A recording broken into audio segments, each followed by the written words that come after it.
Assalamualaikum warahmatullahi wabarakatuh. Perkenalkan, saya Naili Amania, pengawas keuangan tahun 2021. Di sini saya akan membahas hal-hal mengenai manajemen keuangan koperasi.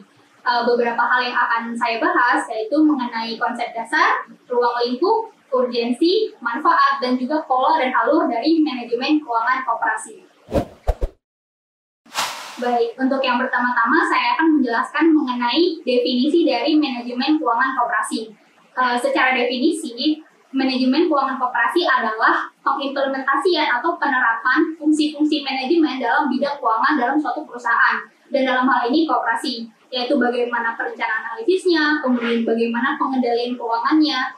Nah, di dalam aktivitas manajemen keuangan ini terdapat 3 hal. Yang pertama yaitu raising of funds, atau bagaimana cara kita memperoleh dana. Dan dana ini bisa diperoleh dari sumber dana internal dan juga eksternal dari koperasi.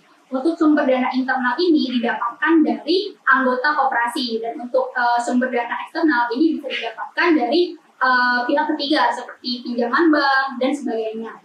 Selanjutnya, aktivitas yang berikutnya yaitu adalah allocation of funds, yaitu bagaimana kita menempatkan dana yang kita miliki pada beberapa instrumen investasi, misalnya pada financial asset seperti saham, obligasi, dan juga deposito. Kemudian juga bisa ditempatkan di dalam bentuk real asset seperti tanah, bangunan, dan aset tetap lainnya. Selanjutnya yaitu manajemen of asset, yaitu bagaimana cara kita mengelola aset yang telah kita miliki. Misalnya, kita memiliki tanah ataupun bangunan. Nah, untuk mendapatkan keuntungan dari aset tersebut, kita menyewakan aset tersebut. Jadi, kesimpulannya, aktivitas manajemen itu terdiri dari 3 aktivitas, yaitu bagaimana kita memperoleh dana, bagaimana kita mengalokasikan dana, dan bagaimana kita mengelola aset yang kita miliki. Selanjutnya, saya akan menjelaskan mengenai tugas pokok dari manajemen keuangan di koperasi. Yang pertama yaitu bagaimana kita bisa menciptakan stabilitas usaha melalui pengelolaan likuiditas dan juga solvabilitas yang baik. Selanjutnya yaitu untuk mewujudkan pendayagunaan yang optimal, dan selanjutnya yaitu untuk mewujudkan kemampuan membentuk modal sendiri. Selanjutnya saya akan menjelaskan mengenai fungsi dari manajemen keuangan koperasi. Fungsi yang pertama yaitu untuk planning atau merencanakan keuangan. Dalam hal ini bisa dalam bentuk perencanaan arus kas dan juga perencanaan laba rugi. Fungsi selanjutnya yaitu fungsi budgeting, di mana manajemen keuangan ini bertugas untuk menganggarkan dana-dana yang dibutuhkan pada kegiatan di koperasi.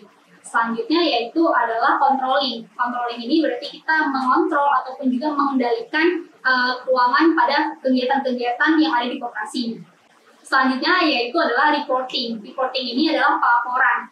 Dan dalam koperasi sendiri itu terdapat 2 pelaporan. Pelaporan keuangan secara triwulan atau setiap 3 bulan sekali, dan juga pelaporan secara annual atau secara tahunan.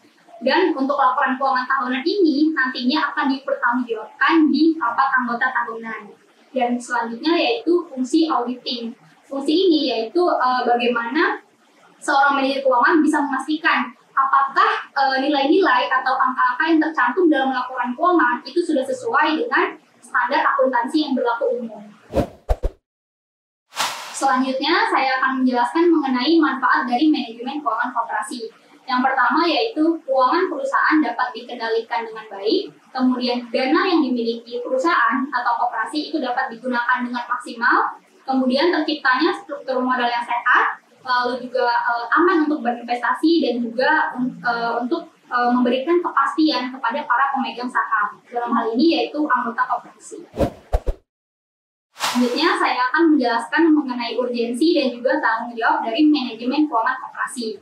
Yang pertama yaitu perencanaan, kemudian keputusan dari pendanaan dan investasi, kemudian koordinasi dan kontrol keuangan, kemudian berinteraksi dengan pasar keuangan, dalam hal ini seperti saham, obligasi, dan juga deposito, kemudian juga terkait manajemen risiko. Manajemen risiko ini bagaimana kita mengidentifikasi risiko, kemudian mengelola seefisien mungkin risiko tersebut. Selanjutnya saya akan menjelaskan mengenai ruang lingkup dari manajemen keuangan koperasi. di mana manajer keuangan bertugas untuk menentukan beberapa keputusan. Yang pertama yaitu terkait financing decision atau keputusan dalam hal pendanaan. Di sini manajer keuangan akan menentukan dari manakah kegiatan-kegiatan dari koperasi itu akan didanai. Kemudian yang kedua adalah investment decision atau keputusan terkait investasi. Di sini manajer keuangan akan menentukan di manakah dana-dana yang kita miliki itu akan diinvestasikan dalam berbagai bentuk instrumen investasi. Selanjutnya yaitu dividen policy atau kebijakan terkait dividen. Dalam hal ini, manajer keuangan akan menentukan berapa persentase dari keuntungan yang akan dibagikan dalam bentuk dividen. Kalau di koperasi, dividen itu disebutnya sebagai sisa hasil usaha. Dan sisa hasil usaha ini akan ditentukan dengan pertimbangan-pertimbangan tertentu. Dan untuk besaran SHU per anggota itu ditentukan berdasarkan keaktifannya dalam kepanitiaan, keaktifan dalam belanja, dan juga besaran dari simpanan yang ia setorkan. Selanjutnya saya akan menjelaskan mengenai alur dan pola dari manajemen keuangan koperasi. Di mana alur dari keuangan koperasi yaitu ada dari bukti transaksi, kemudian penjurnalan, kemudian buku besar, neraca saldo, ayat jurnal penyesuaian, dan juga yang terakhir laporan keuangan. Dan laporan keuangan ini terdiri dari 5 jenis.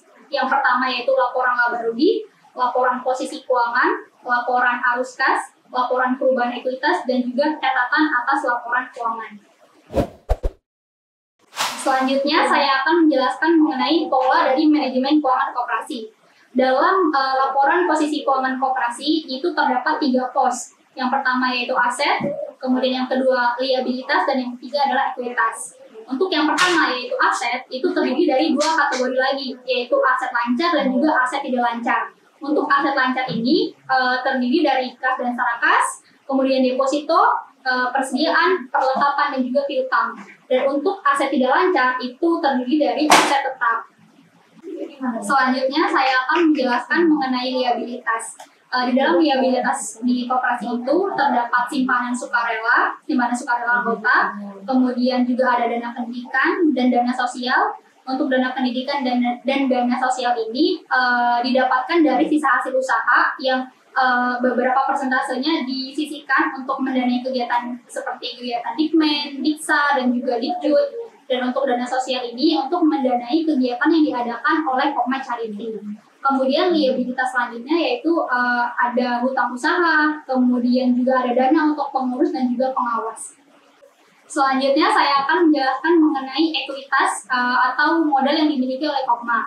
Yang pertama yaitu modal dari anggota. Modal ini didapatkan dari simpanan pokok dan juga simpanan wajib. Simpanan pokok itu kalau di Koperasi Mahasiswa UI Jakarta nilainya sebesar 20.000 dan untuk simpanan wajibnya itu sebesar 10.000. Untuk kedua simpanan ini tidak dapat diambil dan hanya bisa diambil ketika anggota tersebut mengundurkan diri atau keluar keanggotanya dari Pokma UI Jakarta. Selanjutnya yaitu adalah modal hibah. Nah, hibah ini kalau di Koperasi Mahasiswa didapatkan dari simpanan anggota yang sudah diputihkan, tetapi dalam kurun waktu 1 tahun simpanan tersebut tidak diambil, sehingga dialokasikan menjadi modal hibah di Koperasi Mahasiswa UI Jakarta. Nah, modal selanjutnya yaitu adalah dari dana cadangan. Nah, dana cadangan ini nilainya akumulatif dari tahun-tahun sebelumnya. Dana cadangan ini didapatkan dari beberapa persentase dari SHU yang memang tidak digunakan.